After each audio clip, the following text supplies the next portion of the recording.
Hey everybody, Easy Amateur Radio here. Here are 3 tips you can look out for when using small radios. 3 things to make these little radios better. Number 1, ensure that you have a good, solid, proper connection.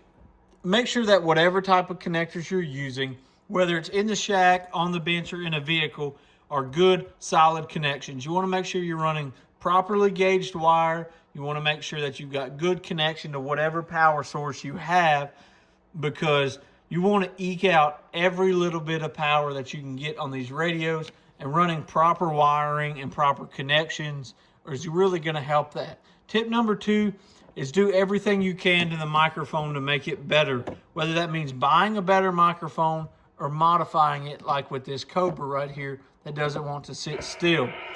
So if you have the option to get a standard 4-pin microphone, say you're using a Cobra 19 like the shop radio up there, get a really good microphone. Don't skip out, and don't use the stock one if you can help it.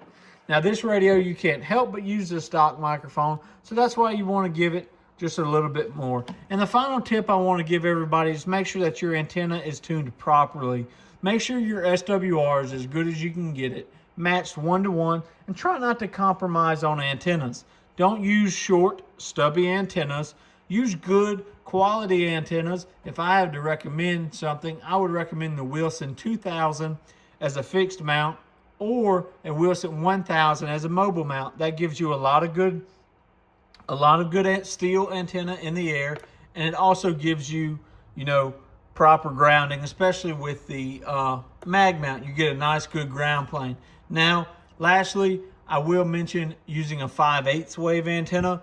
Fire Stick, Skip Shooter makes these as well. I would recommend that too, but the Wilson 2000 and 1000 is kind of my go-to. But these are short, simple tips for tiny radios. 73.